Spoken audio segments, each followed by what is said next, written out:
Hemos titulado el mensaje en esta oportunidad, Dios cuida de mí. Dios cuida de mí. Qué bueno es saber que alguien cuida de nosotros. Porque uno dice, estoy solo en el mundo. No, no estás solo. Dios cuida de ti. Estoy solo en esta situación. No es verdad. Dios cuida de ti. Tengo que atravesar solo este valle de sombra de muerte. No estás solo. Dios cuida de ti. Y ese Santo Espíritu de Dios que está dentro de nosotros, a veces no le sentimos, pero es simplemente necesario que nosotros digamos, yo creo, Señor, que tú estás conmigo, estás por mí, y todo que venga contra mí no va a prosperar, porque tú estás de mi lado. Y cuando uno vuelve a ese concepto, es como que vuelve a la guía, a la plenitud del Espíritu Santo. Vamos a leer juntos el pasaje de la Escritura, 1 Pedro capítulo 5, versículo 1 en adelante.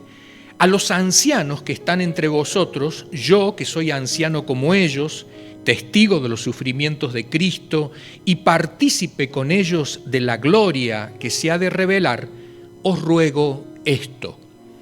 Cuidad como pastores el rebaño de Dios que está a vuestro cargo, no por obligación ni por ambición de dinero, sino con afán de servir como Dios quiere. No seáis tiranos con los que están a vuestro cuidado, sino sed ejemplos para el rebaño.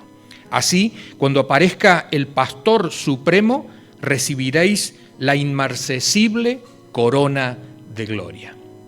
Asimismo, jóvenes, someteos a los ancianos, revestíos todos de humildad en vuestro trato mutuo, porque Dios se opone a los orgullosos, pero da gracia a los humildes. Humillaos, pues, bajo la poderosa mano de Dios, para que Él os exalte a su debido tiempo. Depositad en Él toda ansiedad, porque Él cuida de vosotros. Practicad el dominio propio y manteneos alerta. Vuestro enemigo el diablo ronda como león rugiente buscando a quién devorar. Resistidlo, manteniéndoos firmes en la fe, sabiendo que vuestros hermanos en todo el mundo están soportando la misma clase de sufrimientos. Y después de que hayáis sufrido un poco de tiempo, Dios mismo, el Dios de toda gracia que os llamó a su gloria eterna en Cristo, os restaurará y os hará fuertes, firmes y estables. A Él sea el poder por los siglos de los siglos. Amén. Y termina esta carta con algunos saludos, ¿no? Y algunas referencias concretas al lugar desde donde él escribe. Y dice así Pedro, con la ayuda de Silvano, a quien considero un hermano fiel, os he escrito brevemente para animaros y confirmaros que esta es la verdadera gracia de Dios. Manteneos firmes en ella. Saludos de parte de la comunidad que está en Babilonia, escogida como vosotros, y también de mi hijo Marcos. Saludaos los unos a los otros con un beso de amor fraternal. Paz a todos vosotros que estáis en Cristo. Y hasta allí nomás nuestra lectura. Vamos a mirar algunas frases que son bastante interesantes y que nos pueden ayudar a comprender. Recordemos, nunca nos tenemos que olvidar que la carta de 1 Pedro está escrita en un contexto de persecución. Entonces, la iglesia está perseguida y una iglesia perseguida es una iglesia que duda. Una iglesia que está perseguida se siente menos. Una iglesia que está perseguida está empobrecida también, materialmente. Una iglesia que está perseguida siempre está con temor. Y esta carta precisamente es para apuntalar esas deficiencias que muchas veces como creyentes tenemos cuando sufrimos la persecución. Esta persecución puede ser a nivel estatal, del gobierno, como ocurría a los cristianos de aquel tiempo, pero también esta persecución, como decíamos en veces anteriores, puede ser familiar. Esta persecución puede ser laboral, Esta persecución puede ser a nivel estudiantil, esta persecución puede ser a nivel del lugar donde nosotros vivimos. Entonces, frente a todo esto, necesitamos guías, necesitamos personas que nos ayuden, porque a veces no sabemos qué hacer. Mira lo que le pasó a Moisés. Moisés es llamado por Dios y cuando él ve que hay un egipcio que está maltratando a un judío, él quiere salir en su defensa y en esa defensa mata al egipcio. Uy, ahí se le arruinó todo a Moisés, porque Moisés de ahí en más tuvo que huir. Muchas veces necesitamos guías espirituales que nos digan, mira, esto lo puedes hacer, esto no, cuidado con esto, cuidado con aquello otro. Y muchas veces en la persecución de los cristianos caían en la trampa de hacer fraude, caían en la trampa de matar a otro, caían en la trampa de engañar, y todo esto les traía consecuencias nefastas. Es por eso que es necesario en medio de la persecución, en medio de tu sufrimiento, de tu dolor, de tu preocupación, que tú puedas decir, bueno, yo necesito tener líderes espirituales, guías espirituales, consejeros espirituales, orientadores espirituales a los cuales yo pueda decir, ¿voy por buen camino o me estoy equivocando? ¿Lo estoy haciendo bien? Y entonces aquí Pedro menciona en primer lugar a los ancianos que están entre vosotros. Los ancianos no son precisamente los ancianos de edad que nosotros consideramos, ¿no? Sino que la iglesia al principio todos eran judíos.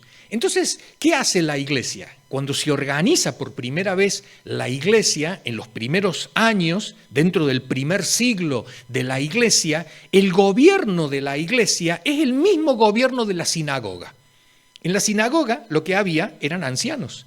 Entonces, la iglesia repite el mismo modelo. ¿Quiénes eran los ancianos? Los ancianos eran los mayores de 50 años, pero eran personas que de alguna forma eran respetadas por la comunidad. Se les reconocía que no eran borrachos, no eran alcohólicos, que tenían una sola esposa, que no eran picaflores por allí, sino que tenían sus hijos en sujeción, que no estaban acusados de cosas raras. En otras palabras, nosotros podríamos decir, claro, que no era un narcotraficante, que no era un engañador, que no era una persona contenciosa, que todo el mundo en el barrio hablaba mal de él. No, al contrario, era una persona con buenas referencias. Y entonces, aparte de eso, había que sumarle el conocimiento espiritual, la experiencia que había tenido con Jesucristo, cómo se dejaba guiar por el Espíritu Santo, y entonces se elegían a estos dirigentes que, siguiendo el modelo de la sinagoga, les van a llamar ancianos. Más adelante se podrá cambiar el nombre por pastores, supervisores, líderes, etcétera, pero al principio se llamaban ancianos. Entonces dice el versículo 1, a los ancianos que están entre vosotros. ¿Qué les dice? Versículo número 2, cuidad como pastores el rebaño de Dios. Cuidad como pastores el rebaño de Dios. No por obligación ni por ambición de dinero, sino con afán de servir. Verso 3, no seáis tiranos. El mismo verso 3, sino sed ejemplo. Sino sed ejemplo. La palabra tirano es aquella persona que no acepta reglas, sino que las reglas las pone él. La persona tirana es aquella que dice, ¿por qué hay que hacerlo? Porque yo lo digo. Ese es el tirano, ¿no? Entonces dice Pedro, no hay que actuar de esa manera, no hay que actuar de esa manera, sino al contrario, hay que ser ejemplo. Lo que motive a la congregación a hacer esto, a decir esto, a servir en esto, es el ejemplo precisamente de los dirigentes. Ahora, cuando en la Biblia se utiliza la imagen de el pastor no es pastor de lobos, sino es pastor de ovejas. Esto es muy importante entenderlo, ¿no? Cuando se utiliza la imagen de el pastor, inmediatamente se junta la otra imagen, que es la de las ovejas. Y cuando en la Escritura se busca esta esta comparación, esta metáfora, no es por casualidad. Nosotros muchas veces tenemos un concepto de la oveja un tanto fantasioso, ¿no? Que la oveja, ¿de qué color es la oveja? A ver, blanca. ¿No? Y es como si fuera todo algodón, ¿no? Todo algodón, suavecito y demás. No, pero la oveja cuando se embarra no es blanca. La oveja cuando se le apelmaza toda la lana que tiene, ¡guay, ay, ay! La oveja cuando va por el campo, ¿no? Y empieza a pegarse en la lana todos esos pinches que hay y demás, y ramas y esto y lo otro, ¡wow! Y otra de las características de la oveja es que la oveja es muy temerosa y se pierde. Necesita siempre alguien que le recuerde por dónde es el camino. Por más que haya pasado 1000 veces por el mismo lado, se pierde. Se pierde. Hay otros animales que no, pasan una sola vez y lo recuerdan toda la vida, como los elefantes. Pero las ovejas se pierden y es necesario traerlas. Y cuando se pierde, a veces no sabe qué hacer. ¿Y qué hace? Se sienta y espera. Pero en esa espera se muere. ¿Se muere por qué? Porque vino la lluvia. ¿Se muere por qué? Porque estuvo tanto tiempo bajo el sol. ¿Se muere por qué? Porque llegó la noche y se quedó ahí sola. Y viene el lobo y se la come, ¿no? Entonces, cuando se presenta la imagen del pastor y las ovejas, en primer lugar entendamos que es una imagen elegida a propósito, porque precisamente como creyentes muchas veces vivimos esta situación, donde nos sentimos perdidos, no sabemos qué hacer, donde continuamente nos estamos desviando y hay que volver al camino, hay que volver al camino. Continuamente nos estamos ensuciando, embarrando, nos llenamos de espinas, sufrimos y necesitamos precisamente de los guías espirituales, de los líderes espirituales, de los consejeros espirituales, en este caso llamados ancianos y también pastores. Pero también la imagen del pastor es una imagen que no está puesta por casualidad, porque el rol de pastor en Israel era, y te lo voy a decir, aunque a lo mejor tú ya lo sabes, era la peor profesión. Tú me dirás, no. Los cobradores de impuestos tenían peor reputación. No, los que tenían peor reputación eran los pastores. Por eso Jesús cuando habla y él mismo dice, yo soy el buen pastor, ¿no? Y después aclara, el buen pastor es el que da la vida por las ovejas, porque el otro es el que se aprovecha. El otro es el que saca ventaja de las ovejas.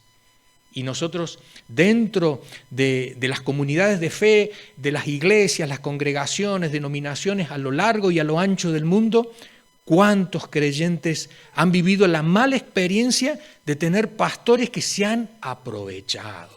Pastores que se les ha ido la mano en cuanto a su autoridad, que no han respetado, que han pasado la línea y se han creído más que Dios. Pastores que se han enriquecido de una manera incorrecta. Y entonces, cuando las ovejas miran a ese pastor, lo primero que hacen es huir de él. Huir de él. Y hay pastores tan malos, ¿no? Y a tal punto que cuando tú te quieres ir de la congregación, te dice, si te vas de aquí, te pierdes. Y es como que te dan como una maldición al final y uno dice, espera, yo necesito un guía, pero un guía espiritual que me ayude, no que me sea obstáculo. Y sabiéndolo a esto, Pedro da estas recomendaciones. Cuidad como pastores, verso 2, el rebaño de Dios. ¿De quién es el rebaño? De Dios. Claro, no es tuyo, no es nuestro. ¿Sí? Y cuando estamos hablando de pastores, acá podemos hacer dos cosas en este momento. Nos quedamos Guido y yo solamente y durante los 15 minutos hablamos de este tema y vosotros os vais a tomar un café o no. O lo que podemos hacer es que nos quedamos todos y empezamos a pensar que también muchos de nosotros cumplimos funciones pastorales.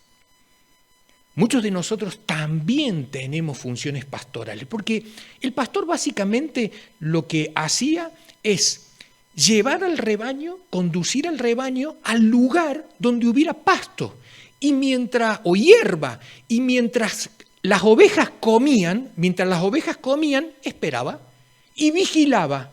Esperaba, vigilaba, llevaba a otro sitio y después las volvía a traer al corral.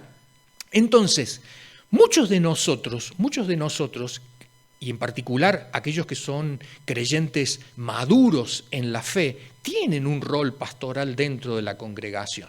Porque cuando ven a un hermano que está sufriendo, le aconsejan, le orientan, le consuelan. Y eso es función pastoral. El pastor por lo general se mancha y huele mal. Y ese era precisamente otro de los problemas que tenían los pastores en Israel.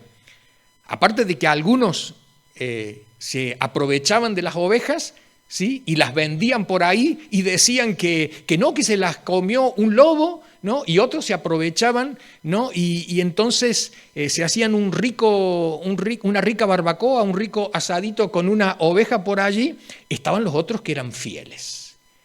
Pero entre aquellos que eran fieles, olían mal.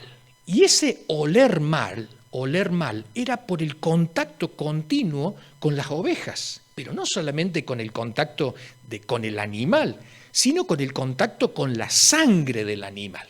Porque cuando entraba en parto alguna de las ovejas, ahí estaba el pastor ayudando para que todo saliera bien. Y cuando tenía el cordón umbilical enrollado en la pata la madre, entonces ahí estaba el pastor ayudando. Y entonces cuando caía alguno de los corderos recién nacidos, y entonces iba rápido para poder solucionar la situación, para que no se muriera. Y cuando alguna oveja se retrasaba porque estaba herida, había que curar la herida. Y cuando había una oveja muerta, la oveja muerta no se dejaba ahí. Había que llevar la prueba de que estaba muerta. Y entonces había que recoger el cadáver y había que llevárselo. Como estaba continuamente en contacto con la sangre, entonces por lo general se decía que los pastores eran impuros, ¿no?, para la religión judía. Y muchas veces cuando tú y yo entramos en esta dinámica de cuidar como pastores el rebaño de Dios, que está a vuestro cargo, no por obligación ni por ambición de dinero, sino con afán de servir como Dios quiere, nos pasa un poquito lo de la imagen que vemos aquí al frente. Y alguien que no lo entienda dirá, ¿y por qué tú tienes que estar cargando con los problemas del otro? ¿Por qué tú tienes que estar preocupado porque el otro no tenga trabajo? ¿Por qué tienes que estar preocupado porque el otro no tenga casa? ¿O porque tiene un problema en el instituto? ¿O porque tiene un problema familiar? Y eso es precisamente lo que identifica cuando tenemos un corazón pastoral. Por lo general se dice que el pastor, y lo digo no solamente por el que tiene un título de pastor, sino por aquellos que cumplen la función, ya sea el ministerio que tú tengas, quien tiene ese rol, esa actitud pastoral, por lo general se dice que es el primero que llega y el último que se va. ¿Por qué? Porque tiene una actitud de servicio. Y eso precisamente es lo que Pedro dice: en este tiempo de persecución, donde todos pierden todo, donde todos están en peligro, tiene que haber algunos que digan, además de estar corriendo yo, te voy a ayudar a que tú puedas correr también. Por más que yo estoy perdiendo, yo te voy a ayudar a ti que estás perdiendo. Por más que a mí me han quitado, lo poco que tengo lo quiero compartir contigo. Y ese es el liderazgo en medio del sufrimiento, en medio de la persecución. Dice el versículo número 5, asimismo, jóvenes, someteos a los ancianos, revestíos todos de humildad. Versículo 6, humillaos, el mismo versículo 6, para que Él os exalte, se está refiriendo a Dios. Y el versículo 7, depositad en Él toda ansiedad, porque Él cuida de vosotros. Se está refiriendo también a Dios. ¿Quiénes son los jóvenes? Porque acá Pedro, a diferencia de Juan, porque Juan cuando va a escribir, cuando estudiábamos la carta de Juan, veíamos que Juan hablaba de los padres, de los jóvenes, de los hijos. Pero acá Pedro solamente menciona dos grupos, solamente dos, ancianos y jóvenes. Parecería ser como que Pedro mira a la iglesia y dice, bueno, acá hay dos grupos de personas. Están aquellos que sienten la carga de ayudar al otro, sienten la preocupación de ayudar a otro, estos son los ancianos, y el resto de personas, que me imagino que será la otra mayoría, que dice Pedro, bueno, estos son los jóvenes, los que todavía no tienen esa responsabilidad, que quizás mañana en el futuro la vayan a tener. Ahora, ¿qué les pide a ellos? Que en este caso serían los que no están en el nivel de ancianos, los que no están con la carga pastoral, los que no se sienten responsables del otro. A ver si esto lo podemos entender un poquito en profundidad. Sentir la carga del otro es cuando el otro dice, yo tengo un motivo de oración. Y entonces cuando dice el motivo de oración, ahí empieza tu mente y tu corazón con esa actitud de querer ayudar. Y entonces uno dice, a ver, voy a preguntarle a uno, voy a ir a tal sitio, le pregunto, le llamo, le busco, me intereso. Pero quien no tiene esa carga, simplemente escuchó el motivo de oración y que dice, bueno, que el Señor te bendiga, te ayude, oraré por ti. Pero quizás pasa, como me escribió un hermano, ¿no? Y me dice, bueno, saludos, dice, a la hermana Ana, la esposa de Israel. Dice, y espero que nazca bien el bebé. Y yo digo, bueno. Entonces le escribo y le pongo, mira, Ana ya tuvo a su bebé y no es varón, sino que es nena, ¿no? O sea, a veces hemos oído, claro, que alguien pidió oración una vez, pero claro, ni nos hemos enterado de lo que fue de esa persona, ¿no? Ni nos hemos enterado. Entonces, Pedro dice, bueno, a los otros, a los que no tenéis todavía esta responsabilidad, esta carga, dice la Escritura, someteos a los ancianos, revestíos de toda humildad, que en vuestro trato mutuo, porque Dios se opone a los orgullosos, pero da gracia a los humildes. Creo que una de las peores tensiones que uno tiene en el ministerio pastoral es cuando alguien se planta y te dice, mira, ¿sabes qué? Yo lo hago solo y no necesito que tú me ayudes para nada. Está bien, entonces uno respeta y uno dice, bueno, está bien, pero cuando tú ves que el otro sufre, se golpea, se lastima, va perdiendo cosas en el camino, solamente porque a veces uno es cabeza dura, ¿no? Y dice, lo voy a hacer a mi manera. Y el otro dice, pero ¿sabes qué? Pero hay otra forma, ¿no? Hay otra forma. Y esto es muy importante tener esa actitud. La actitud de humildad es la que dice, yo no lo sé todo, sino que estoy en camino de saberlo. Yo no lo tengo todo, pero estoy en camino de obtenerlo. Lo importante, como dice el apóstol Pablo, dice, no es que yo ya lo haya alcanzado todo, pero prosigo, avanzo. Es verdad, crecemos, pero es necesario tener siempre esa actitud de humildad, que es la que nos va a permitir que el Señor nos dé aquello que aún nos falta. Porque cuando decimos que lo tenemos todo, el Señor dice, bueno, cuando me digas que te falta algo, entonces te voy a dar. Mientras tanto, respeto tu posición. Por eso dice el versículo 6, humillaos pues bajo la poderosa mano de Dios para que Él os exalte a su debido tiempo. Y en medio de la persecución, humillarse es una de las cosas más difíciles.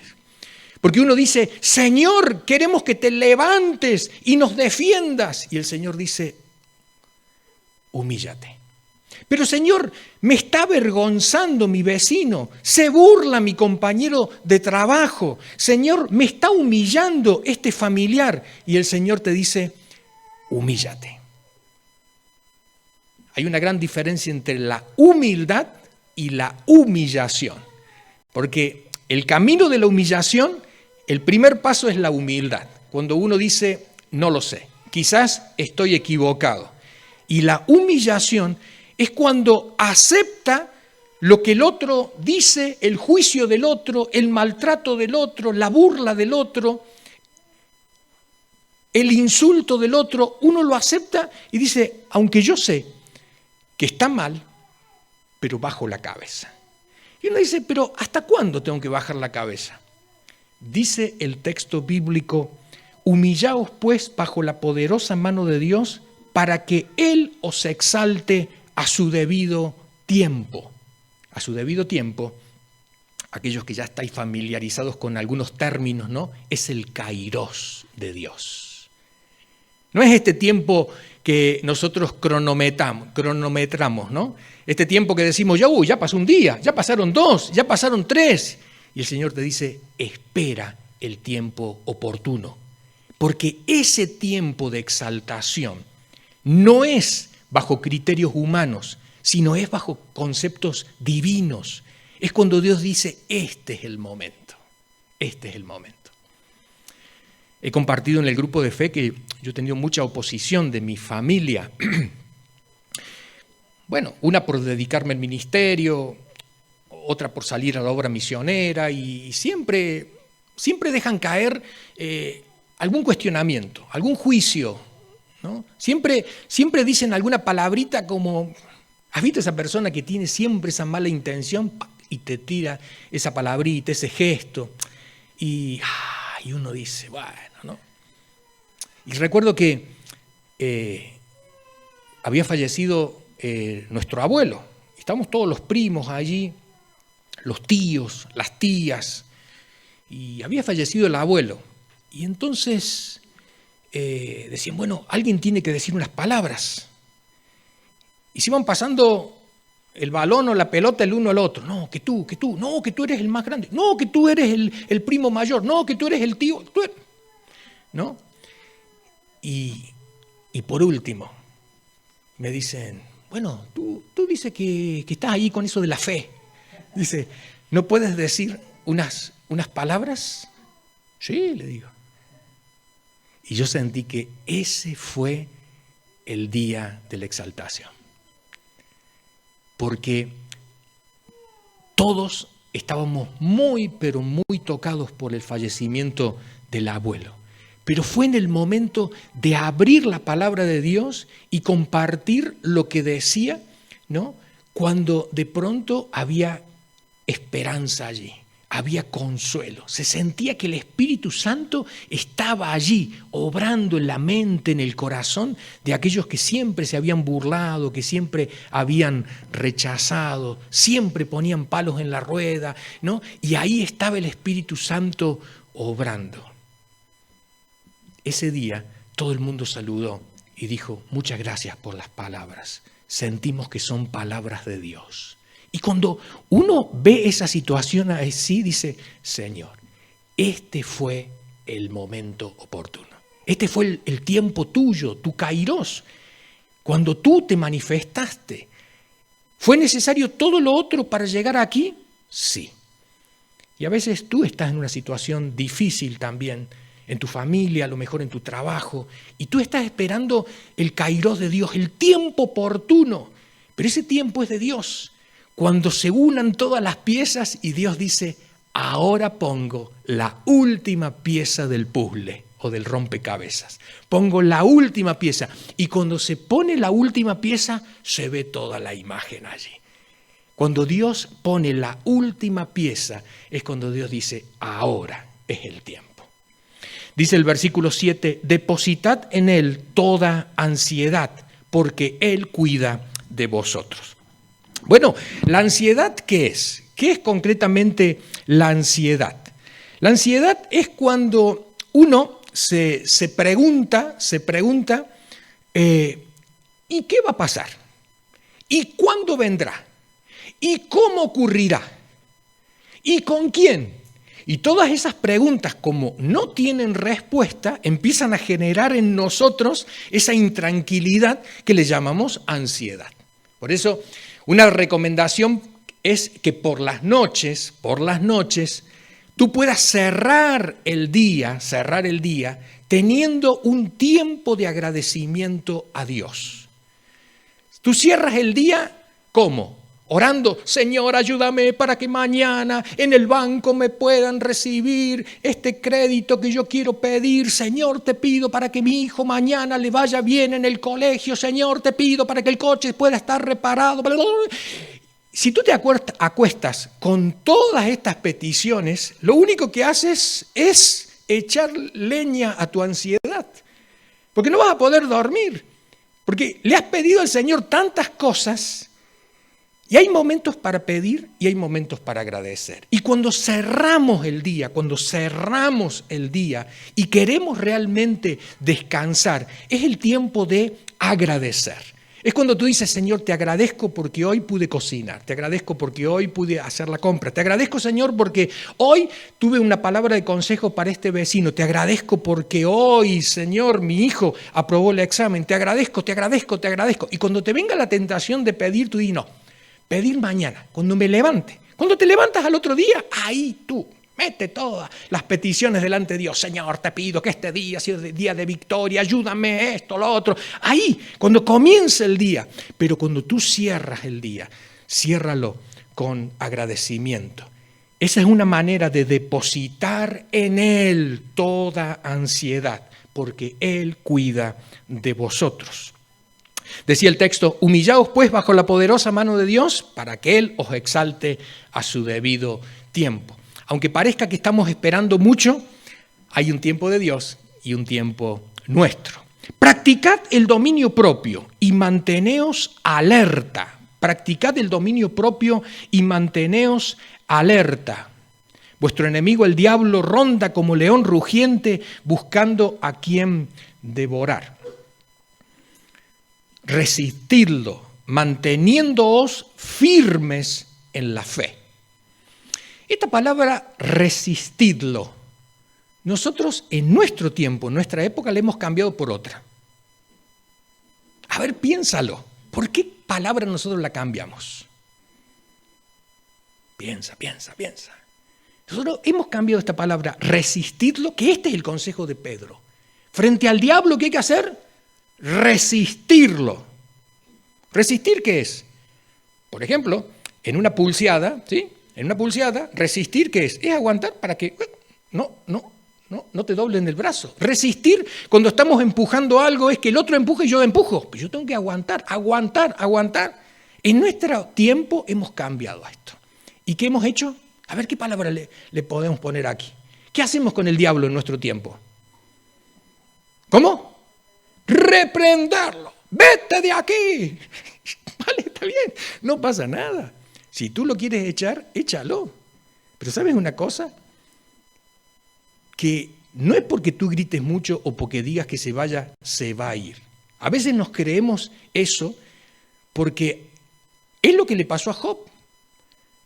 El diablo, por más que Job le dijera, te expulso, te echo, te reprendo y demás, el diablo iba a cometer su objetivo. Su objetivo era herir a Job. Anteriormente, quitarle todo. Porque tenía la autorización de Dios. Sí, le dice Dios, lo puedes hacer. Y esto quizás es algo que a veces nosotros olvidamos. Y es que toda criatura está sujeta al Creador. Toda criatura. Y entre todas las criaturas también está el diablo. Entonces, el diablo puede hacer hasta donde Dios le permita. Hasta ese punto puede llegar el diablo. No va a ir más allá. Por eso, con esa convicción, dice Pedro, resistid. Aguantad. Ahora, el diablo tú no lo vas a encontrar a la vuelta de la esquina y vas a decir, este es el diablo. No, es lo que le pasó a Jesús frente a Pedro, que está escribiendo la carta. Cuando Jesús dice, voy a ir a morir en la cruz, y entonces Pedro le dice, no, que no vayas. Fíjate, ¿qué está haciendo Pedro? Se le está poniendo en el camino. Está yendo en contra de la dirección donde va Jesús. Y entonces, ¿cuál es el consejo de Pedro? Resistid al diablo. Y entonces, ¿qué le dice Jesús a Pedro en aquella oportunidad? Apártate de mí, porque no pones la mira en las cosas de Dios, sino en las cosas de los hombres. ¿Vale? Pero ahí siguió Pedro. Ahí siguió Pedro, no convencido del plan que Jesucristo tenía. Pero es muy importante que nosotros tomemos una postura de firmeza, porque eso es lo que vence frente a la persecución. Eso es lo que vence cuando estamos en un momento de tentación, es la firmeza que nosotros tenemos en la fe. La fe es la convicción de lo que no se ve. Es la certeza de lo que se espera y mantenidos ahí en esa convicción de que Dios va a obrar, de que Dios tiene un plan, de que Dios va a poner la última pieza del puzzle o del rompecabezas, con esa convicción donde uno dice todavía no es el tiempo, pero ya vendrá el tiempo de Dios, con esa convicción uno resiste. ¿Resiste a quién? Al vecino, al familiar, al amigo, al pariente. Muchas veces hasta el hermano de la iglesia, como le pasó a Jesús con Pedro, ¿no? Muchas veces a tu pareja, a tus hijos, a tus padres. Cuando uno resiste porque sabe que Dios tiene un plan y que Dios quiere hacer las cosas de otra manera. Resistidlo manteniéndoos firmes en la fe. Dice el verso 10, y después de que hayáis sufrido un poco de tiempo, Dios mismo, el Dios de toda gracia, que os llamó a su gloria eterna, os restaurará y os hará fuertes, firmes y estables. A mí me gusta esta expresión, dice, y después que hayáis sufrido un poco de tiempo. ¿Tú te imaginas que viene un hermano y en la consejería te dice, mire, que estoy sufriendo? No te preocupes. Después que sufras un poco de tiempo, Dios te va. Ay, uno dice, ¿cómo? Si yo lo que quiero es que Dios me lo quite ahora al sufrimiento. Y ese es un pensamiento muy occidental, ¿no? Ya, quitarnos todo aquello que nos molesta, que nos perturba, que nos entorpece. Y el Señor dice, no. Le dice Pablo a Dios, ¿no? Quítame este aguijón que tengo en la carne.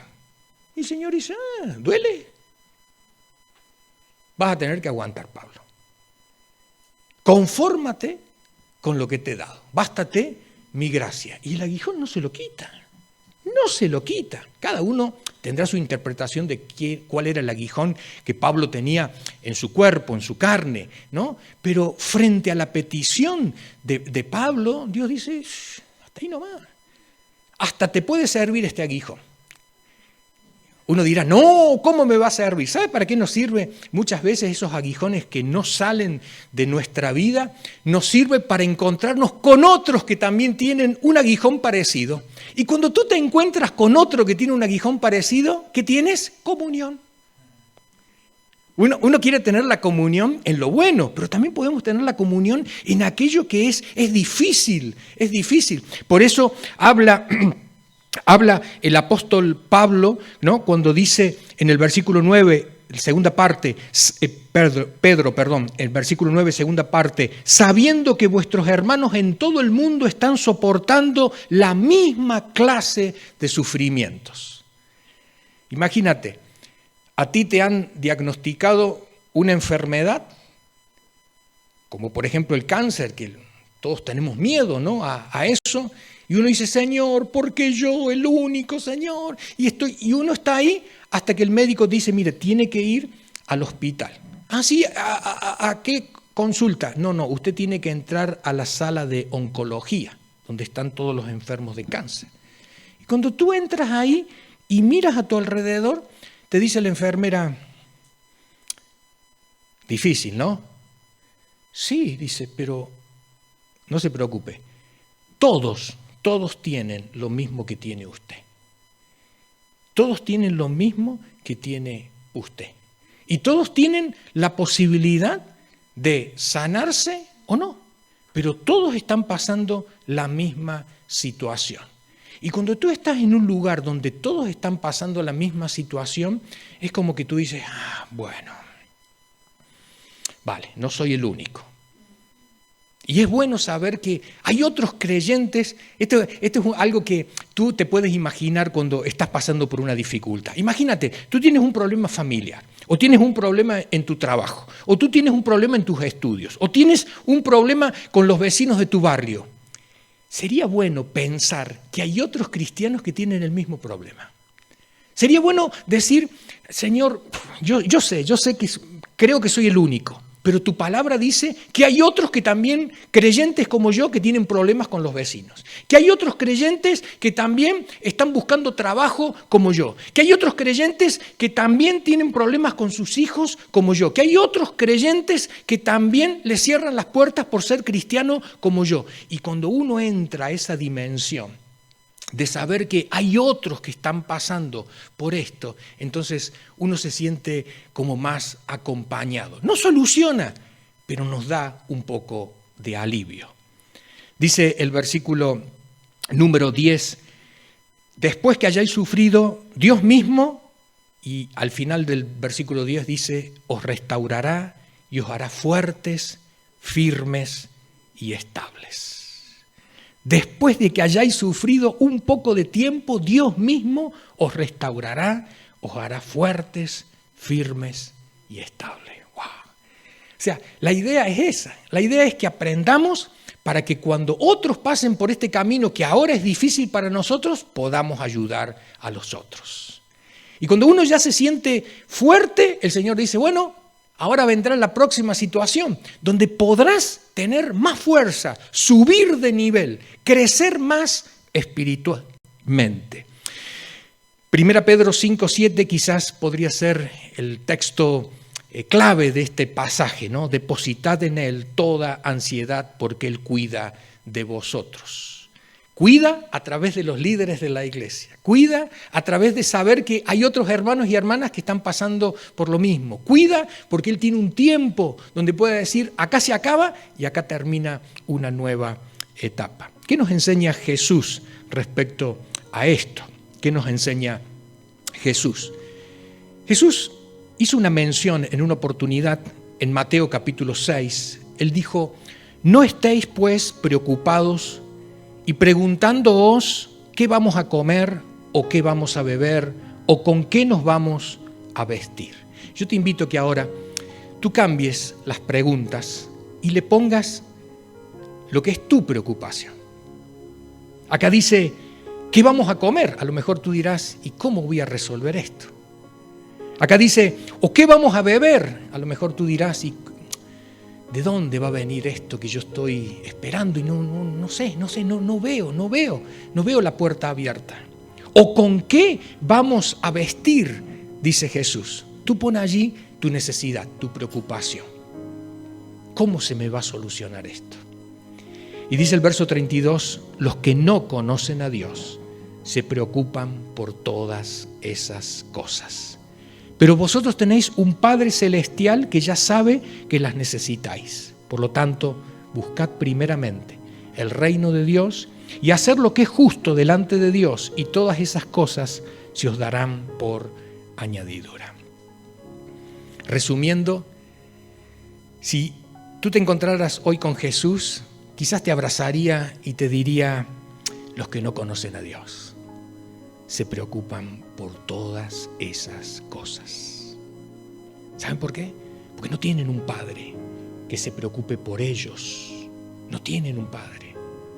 No tienen ese vínculo que tú tienes con el Padre Celestial.